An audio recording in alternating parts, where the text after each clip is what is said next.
নমস্কার। প্রতিবারের মতন এবারও আমরা একটি সত্য ঘটনা আপনাদের সামনে নিয়ে এসেছি। অবশ্যই অলৌকিক, মানা না মানা আপনাদের ওপরে।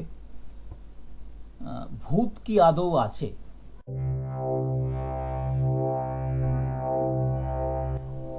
এই প্রশ্নটা আমরা অনেককেই করেছিলাম। অনেকে অনেকের মতন করে জবাব দিয়েছে। অনেকে ভূত নেই বলে উড়িয়ে দিয়েছে, সবটাই মনের হ্যালুসিনেশন। তো এই যুক্তিতর্ক তো রয়েই যাবে। তো এই রয়ে যাওয়ার মধ্যেই আমরা বিভিন্ন লোকের সাথে দেখা করছি, তাদের অভিজ্ঞতা শুনছি এবং সেই অভিজ্ঞতাগুলোকে চেষ্টা করছি তাদের মুখ দিয়ে আমাদের এই চ্যানেলে শোনানো। আর যারা নিজেরা বলতে চাইছেন না, তারা যেই গল্পগুলো আমাদের বলছেন সেটা আমরা আমাদের মতন করে আপনাদের সামনে উপস্থাপন করছি। তেমনই আজকের বাগুইহাটি অঞ্চলের একটি গল্প আমাদের শোনাবেন শ্রেষ্ঠা। তার নিজস্ব অভিজ্ঞতা সে শেয়ার করবে এখানে। এই শেয়ার করা গল্পটি শুরু করার আগেই আপনাদের একটা রিকোয়েস্ট করি, যদি আমাদের এই চ্যানেলটি বা আমাদের এই পডকাস্ট যদি আপনাদের ভালো লাগে তাহলে অবশ্যই সাবস্ক্রাইব বাটনটা প্রেস করবেন এবং সাবস্ক্রাইবের পাশে যেই বেল আইকনটি আছে সেটাও প্রেস করবেন, যাতে ভবিষ্যতে আমরা যখনই আমাদের নতুন ভিডিও আপডেট করব যেটা সরাসরি আপনাদের কাছে পৌঁছে যাবে। এছাড়া লাইক এবং যদি ভালো লাগে বা না লাগে অবশ্যই একটা কমেন্ট করে জানাবেন। আর শেয়ার যদি মনে হয় এই ভিডিওটা শেয়ার করা যায় তাহলে অবশ্যই শেয়ার করবেন। তাহলে শুরু করছি আজকের গল্প বাগুইহাটি অঞ্চলের। গল্পটি বলবেন শ্রেষ্ঠা।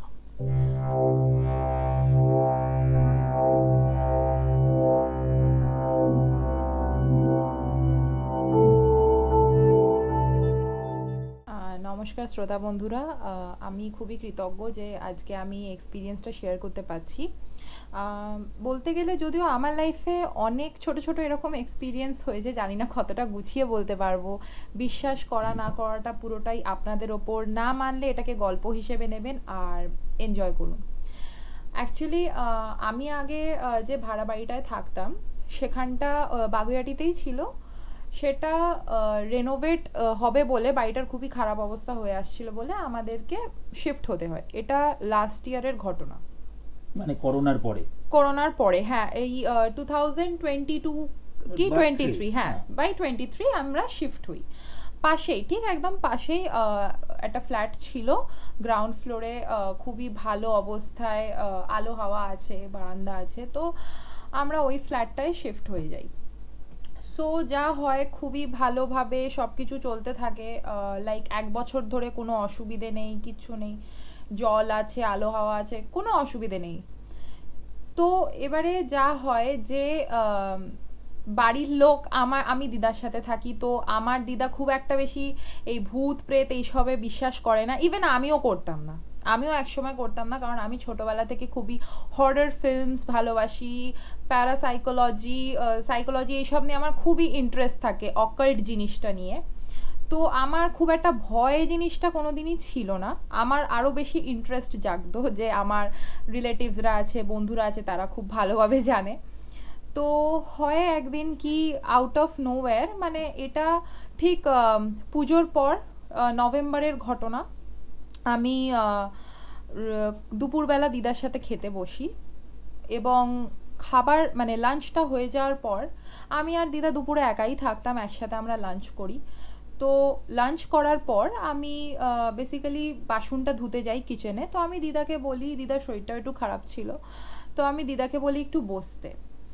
এবং আমার ঠিক আমি যখন বাসন ধুচ্ছি, বেসিক্যালি কি হয় যে আমরা ধুতে ধুতে হয় না, আর চোখে তাকালে আমরা দেখতে পাই যে কেউ যেন আসছে বা হাঁটা চলা করছে। আর আমার সামনে ঠিক, মানে আমার কিচেনের সামনেই ঠিক জানলা আছে, মানে আমি আমার ওই আগের ফ্ল্যাটটাও দেখতে পাবো জানলাটা।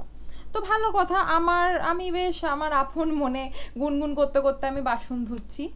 তো হঠাৎ আমি তো জানি আমার দিদাকে কেমন দেখতে, সে কি জামা পরেছে এবং সে নাইটি পরে থাকতো। তো হলুদ কালারের দিদা নাইটি পরেছিল। তো আমি যখন বাসন ধুচ্ছি আমি দিদাকে বলি বসতে, যেটা আগেও বললাম, এবং আমি ধুতে ধুতে আমার মনে হলো দিদা আমার কাছে আসলো।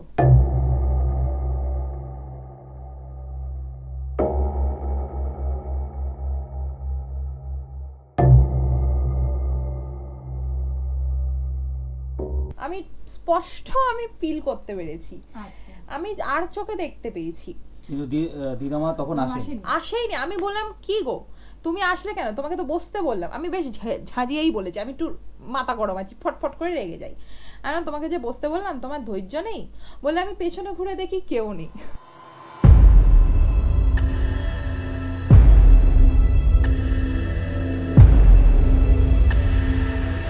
আমি সিরিয়াসলি বলছি, এখন আমার গুজবাম্পস আছে। তখন দিদামা নিজের ঘরে পেছনে আমি উকি মেরে দেখছি দিদামা তখনও বেডরুমে বসে আছে। মানে এটা দিনের বেলা, এটা দুপুর বেলা 1:30 নাগাদ, আলো আছে, লোক গল্প করছে, আওয়াজ পাচ্ছি। তবে এখানে একটা কথা বলে রাখি, আমাদের একটা ভুল ধারণা আছে ভূত মানেই রাতে আসে, মানে সূর্য অস্ত হয়ে যাওয়ার পরে ভূত আসে।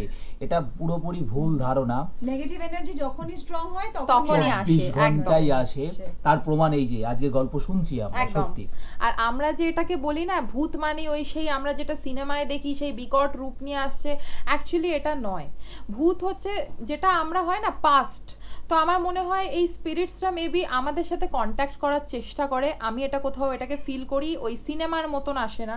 মেবি কোনো একটা অবয়ব ভাবে আসতে পারে, বা through electricity, maybe somehow any mode ওরা কানেক্ট করার চেষ্টা করে। তো ওরা নিজের মানে উপস্থিতিটা মানে বোঝাবার চেষ্টা করে, একদম। এবার আমরা সেটা কিভাবে অ্যাকসেপ্ট করব, আমাদের বডি কিভাবে অ্যাকসেপ্ট করবে, সেটা আমাদের উপর ডিপেন্ড করছে। যেমন ওই সময় ওই মোমেন্টে আমি একটু চমকে গেছি এবং আমি অবাক হয়ে গেছি যে তাহলে আমি কি দেখলাম। আমি 2 মিনিট আমি বাসন ধোয়া স্টপ করে আমি ভাবলাম আমি কি ঠিক দেখেছি, আমি এতটা তো ভুল দেখবো না। আমি উঁকি মেরে দেখি, আমি আবার ডাকলাম কি গো দিদা? বললো হ্যাঁ আমি তো বসে আছি, তোর হয়েছে? তো আমি বললাম না না ধুচ্ছি, আমি ধুয়ে ডাকছি। তো এরকম একটা ইনসিডেন্ট একদিন ঘটে।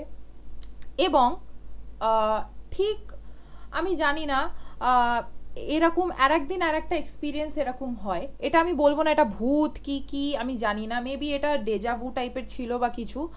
আমার ফ্রেন্ডসদের সাথে খিরাই যাওয়ার কথা হয়েছিল।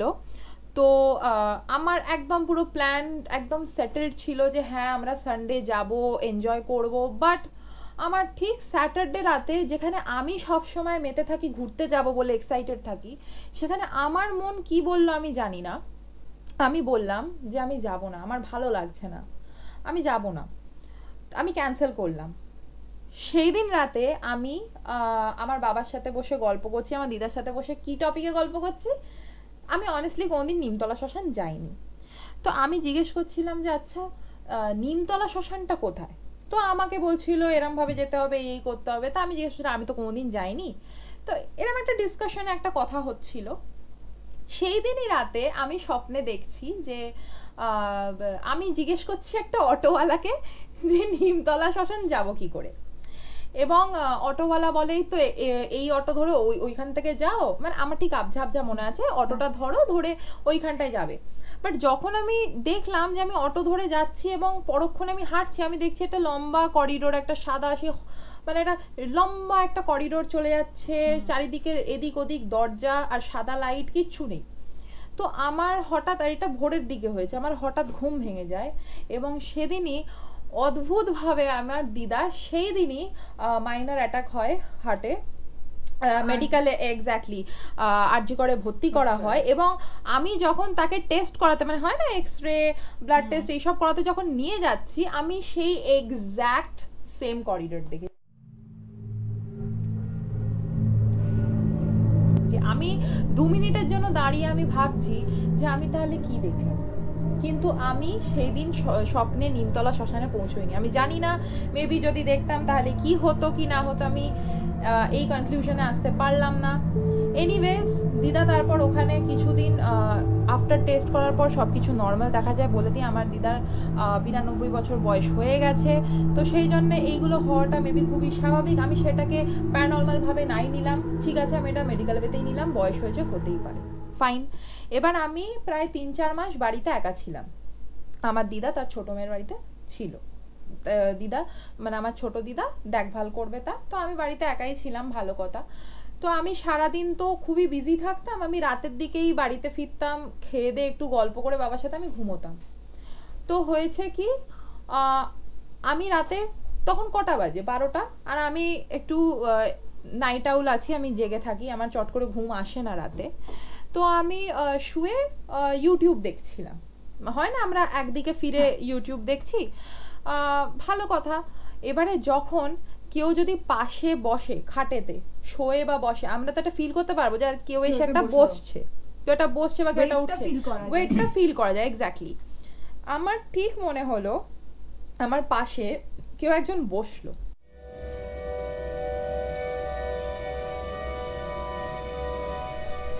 আমি না ভাবলাম হয়তো বাবা এসছে, আমি ভাবলাম, তারপর এটাও ভাবলাম যে বাবা তো এত রাতে আসে না, বাবা তো নিজের ঘরে ঘুমোবে, আমার ঘরে তো এসে শোবে না। আমি তাও না, আমি একটু আমার গাটা একটু ভারী হয়ে গেল, আমার মনে একটু তাও কি বলবো, একটা অদ্ভুতভাবে মনের মধ্যে একটা এ করে আমি মানে ভয়ও পাচ্ছি, এদিকে কি বলবো মানে হাসিও পাচ্ছে এখন বলতে গেলে, যে মানে আমি সত্যি তখন ভয় পেয়েছিলাম। আমি ভাবছিলাম, হয় না যতই আমরা সাহস দেখাবার চেষ্টা করি না কেন, একটা টাইমে আমরা কিন্তু ভয় পাই, উইচ ইজ ভেরি ন্যাচারাল। এটা কিছু দেখেছিলিস না শুধু ফিল করেছিস? কিছু দেখতে পাইনি আমি আজ পর্যন্ত, কিছু দেখতে পাইনি, কিন্তু আমি খুবই ফিল করি। এবং আমি যখন পেছনে আমি হঠাৎ করে মনের জোর নিয়ে এটা বলি, কি গো বাবা তুমি এসেছো, দেখি নেই, জাস্ট কেউ নেই আমার পাশে। অ্যান্ড আমি এতটাই ভয় পেয়েছিলাম, আমি তাড়াতাড়ি উঠে আমি লাইটটা জ্বালিয়ে আমি অনেকক্ষণ শুয়েছিলাম। শুয়ে থাকার পর তারপর যখন কিছু হয়েছিল, পরে সেদিন কিছু হয়নি, বাট আফটার 2 days এই সেম এই জিনিসটা আমার সাথে রিপিট হয়েছিল। আমার ঠিক যেন মনে হচ্ছে আমার পাশে কেউ আছে।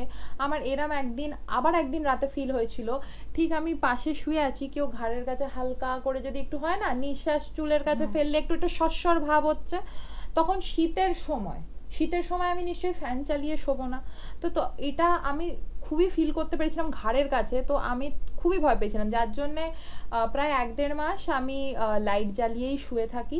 যখন খুব ঘুম পেত তখন আমি লাইট অফ করে শুতাম। এরকম ছোট ছোট ফিলিংসটা হতো, একটা নেগেটিভ ফিলিং হতো, কোনো পজিটিভ না, কোনো পজিটিভ, এক্স্যাক্টলি আমি কোনো পজিটিভ ফিলিং।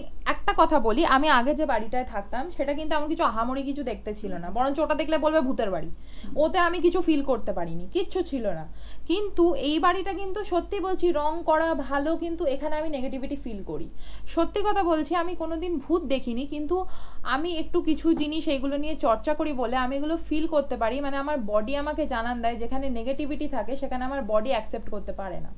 যেমন আমি এনার্জেটিক, একটা ল্যাথখোর হওয়া আমাদের বাঙালিদের সেটা একটা আলাদা ব্যাপার, কিন্তু তোমার বডির যে এনার্জিটা ড্রেন করছে, তোমার ইচ্ছে করছে না, ওই জিনিসটা একটা আলাদা ফিলিং হয়। এটা যে এক্সপিরিয়েন্স করবে সে বুঝতে পারবে।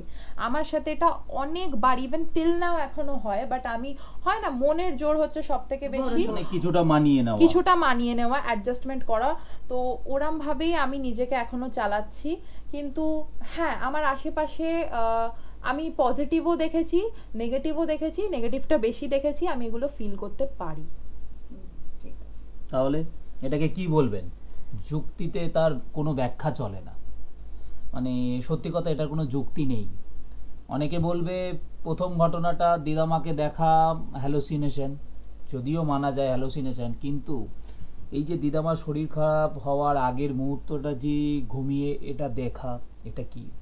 বা এই রোজ রাতে সিস্টার এই ফিলিংস, হয়তো কেউ তার পাশে আছে, কেউ পাশে এসে বসছে, কেউ উঠে যাচ্ছে, কেউ হার্ট টাচ করছে, তো এটা কি? এটার কোনো যুক্তি আদৌ আমাদের কাছে অন্তত নেই।